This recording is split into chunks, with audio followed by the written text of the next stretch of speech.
Welcome to Hourglass Secrets. Tonight we peel back the polished surface of 19th century Western Australia to uncover a story of ambition, obsession, and a darkness that lurked where no one dared look. This is a story not of villains or monsters, but of a man whose brilliance and brutality walked hand in hand.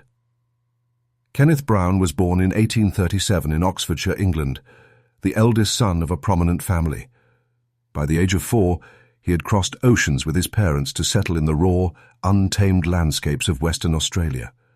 From the beginning, his life was defined by extremes, the refinement of English upbringing set against the unforgiving wilderness of the new colony.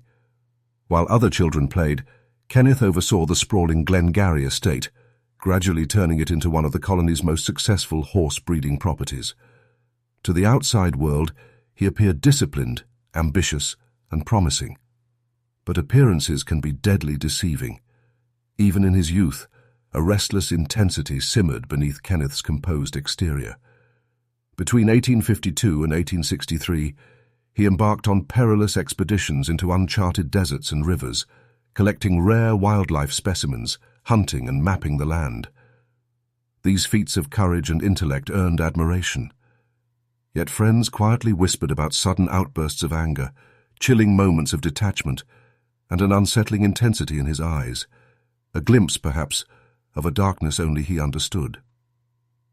By 1859, Kenneth married Mary Eliza Whittenham. 4 children followed, but tragedy struck in 1868 when Mary died in childbirth. For Kenneth, the loss was more than grief. It became a crack in his carefully constructed world, a crack that widened with every financial failure, drought, and family dispute. His charm grew brittle, his temper unpredictable. Those closest to him began to see flashes of a man spiraling quietly, dangerously, into obsession. And yet Kenneth's story is not one of despair alone. It is one of contradictions. A man capable of tender care for his children could also be consumed by ruthless ambition. A brilliant horse breeder and explorer could simultaneously harbor a dark capacity for violence. The line between genius and madness, between civility and cruelty, often blurred in him. And it is along this blurred line that his story teeters, waiting to snap. Tonight, we will not shy away from the tension that builds quietly, invisibly, behind closed doors. We will reveal the choices, the tempers, the secrets that led to a single moment of violence, one that would shock a colony and leave a mark that history could not forget. But before we begin, please hit subscribe and tell me, what state are you listening from? Because the world Kenneth Brown walked in was not a gentle one, and the darkness he carried would soon step into the light. Kenneth Brown's world was one of extremes, harsh landscapes, demanding work, and a relentless drive for success. By the early 1850s, he was often alone at Glengarry, overseeing the sprawling sheep and horse stations. While his family moved for appointments in city life, Kenneth remained in the outback, isolated for months at a time. It was here, in the lonely expanses of Champion Bay, that his character began to harden in ways no outsider could see.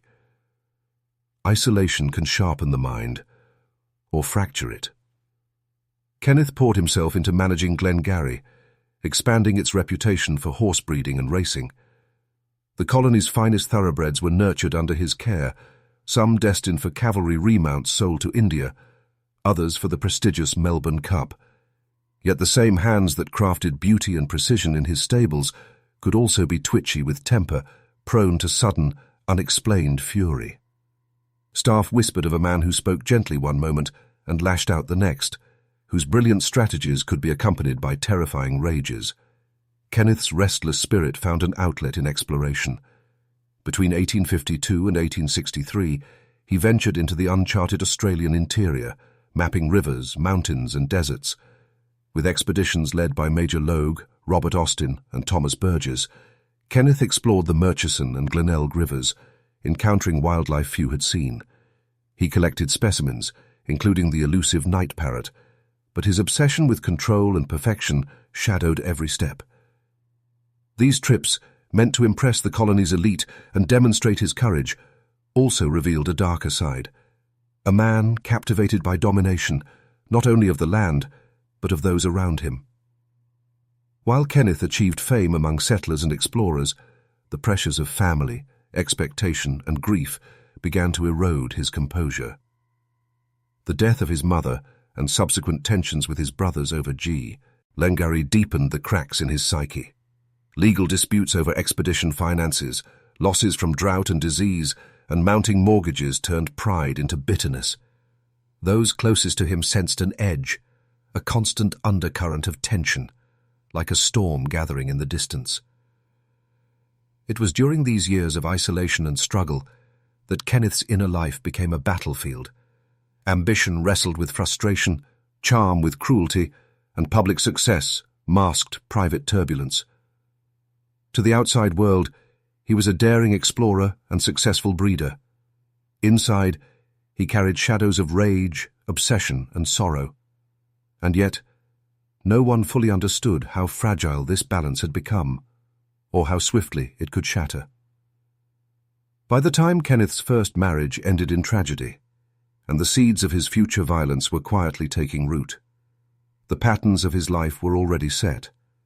Isolation, control, obsession, and the inability to contain the darker impulses that simmered beneath the surface. The story that follows is one of contradictions, a man of genius and brutality whose life would escalate from whispered rumors of temper to acts that would shock the colony and leave an indelible scar on history. In 1859, Kenneth Brown married Mary Eliza Dirksey Wittenoom, a union that promised companionship but soon revealed the fragile edges of his character. To outsiders, their life seemed conventional: a husband, a wife, and children, Blanche, Edith, Forrest, and Clarence. Yet beneath the surface, the pressures of isolation, the weight of Glengarry, and Kenneth's restless ambitions cast long shadows over their household. Even love could not soften the sharp edges of a man shaped by hardship, control, and a relentless desire for dominance. Tragedy struck when Mary died in childbirth in 1868, leaving Kenneth a widower with 4 children. Grief, compounded by years of isolation and stress, deepened the fissures in his personality. The once ambitious and meticulous man began to show signs of instability. His bursts of temper, already whispered about by servants and neighbors, grew longer and more intense. There was a darkness in him that only those closest could perceive, a simmering resentment against fate, against family, and perhaps against the world itself. The pressures of family business magnified his inner turmoil. After his father's death in 1863, Kenneth and his brothers tried to manage Glengarry together, forming the partnership Messrs. K. A. M. Brown. But droughts, crop failures, and plagues of sheep scab turned the property into a financial nightmare. By 1871, Glengarry was heavily mortgaged and running at a loss. Kenneth's meticulous control clashed with his brother's differing visions, and arguments became frequent, public, and bitter. Eventually, in 1872, he walked away from the partnership, cashing out £7,500, a fortune, yet insufficient to soothe a man already fracturing under the weight of his ambitions and disappointments. Melbourne became his next stage, the city lights masking the turbulence beneath. Kenneth pursued horse racing, entering the Melbourne Sea, up as the first Western Australian to do so. Yet even here, failure shadowed him. His prized horse, Victorian, finished 5th, last in the 1873 race. Frustration, restlessness, and heavy drinking began to dominate his days.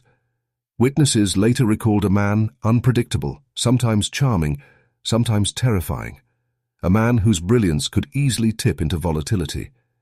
His erratic behavior was not merely eccentricity, it was a warning, a glimpse of the storm gathering within. It was during this period that Kenneth remarried to Mary Ann Tyndall and moved briefly to New Zealand. They had 2 children, Rose and Amy, but the marriage quickly became fraught with tension. Kenneth's temper, amplified by alcohol and unresolved grief, led to assaults and threats. incidents documented in local courts. By the time the family returned to Western Australia in 1875, the cracks had become chasms. Physical altercations, public quarrels, and mounting resentment painted a portrait of a man slowly losing grip on the life he sought to control. By the end of this chapter of his life, Kenneth Brown had become a study in contradiction, capable of beauty, brilliance, and ambition, yet haunted by rage, grief, and an unrelenting need for control. The tragedy of his story was already brewing, an emotional tempest that would soon erupt with irreversible consequences, leaving a mark on history that no later reconciliation or achievement could erase. By January 1876, Kenneth Brown had become a man living on the edge of his own temper, haunted by decades of disappointment, grief, and restless ambition. The return to Champion Bay, intended as a homecoming, instead became a pressure cooker for his volatile personality.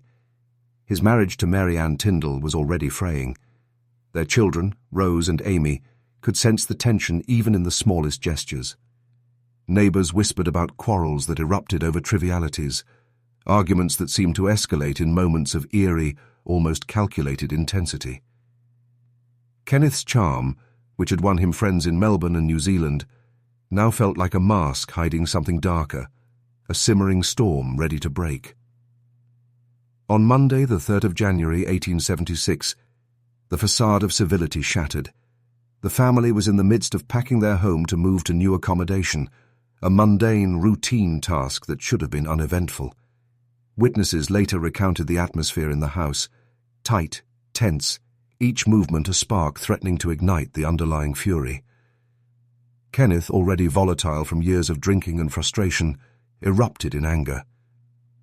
What began as a heated argument over logistics quickly escalated.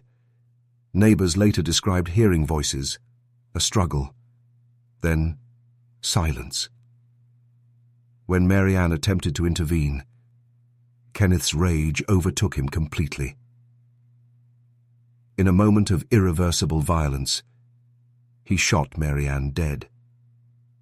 The act itself was sudden, shocking in its finality, yet some who knew him were not entirely surprised.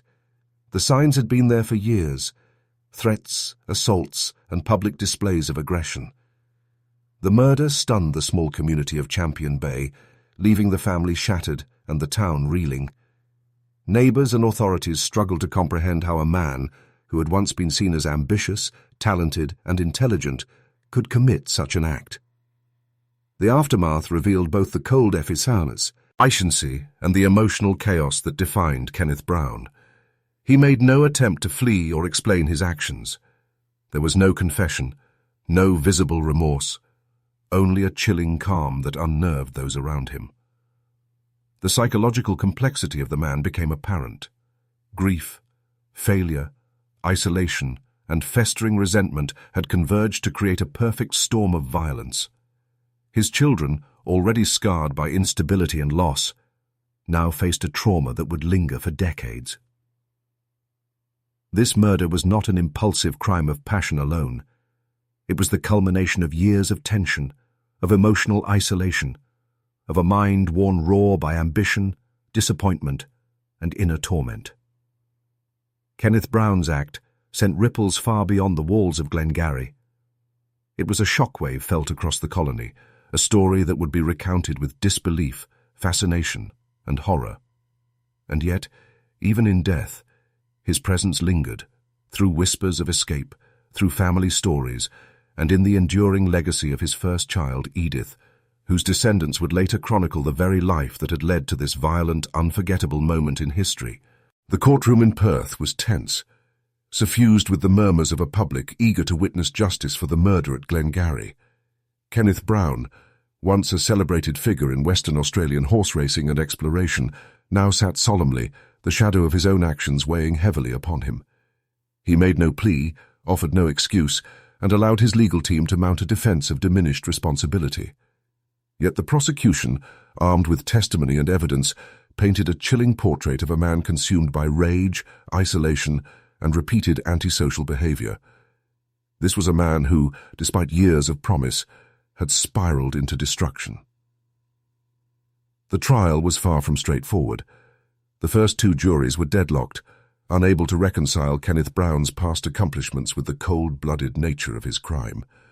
Rumors swirled outside the courtroom, whispered speculation about his mental state, the mounting debts, and the relentless pressures that had defined his life. Yet, by the third trial, the prosecution's case proved decisive. Kenneth was found guilty of willful murder. Chief Justice Archibald Burt pronounced the sentence with a calm finality: death by hanging. For the small colony, it was a moment both horrific and inevitable, a stark reminder of how ambition, unchecked anger, and despair could culminate in tragedy. On the 10th of June, 1876, the execution was carried out at Perth Jail. Witnesses later described the scene: Maitland Brown, Kenneth's older brother, standing close by, the rope drawn tight. There was no escape, no miraculous intervention, only the irrevocable consequences of a life that had been a volatile mixture of brilliance and instability. Kenneth's body was later cut free from the rope and buried by relatives, likely in Guildford, where his mother resided. Yet even in death, the story refused to settle. Years later, whispers persisted of Kenneth's survival. C. Burgess, his eldest daughter from his second marriage, claimed she had met her father in America, a claim that sparked speculation and imagination. Could a man so definitively condemned in Perth have escaped? Scholars and journalists dismissed these accounts as improbable, yet the rumors added another layer to the man's legend, cementing his story in the public imagination as something simultaneously real and mysterious. Kenneth Brown's legacy, however, extended beyond scandal and tragedy. His first marriage produced Edith Brown, later Edith Cowan, whose descendants, including the renowned author Peter Cowan, chronicled both the dark and luminous aspects of their family history. Through literature and biography, the shadows of Kenneth's life, his ambitions, his explorations, his failings, and ultimately his violence, continued to resonate. His story became a prism through which themes of isolation, grief, human fragility, and uncharacteristic violence could be explored. In a sense, the tragedy of Kenneth Brown was never fully confined to history. It lingered in memory, literature, and the quiet awareness that even brilliance can coexist with darkness. The tale of Kenneth Brown, from celebrated horse breeder and explorer to convicted murderer, remains one of Western Australia's most gripping historical narratives. It is a story of ambition, despair, and human fallibility, woven with suspense, emotion, and a haunting psychological depth that continues to grip minds, generations later.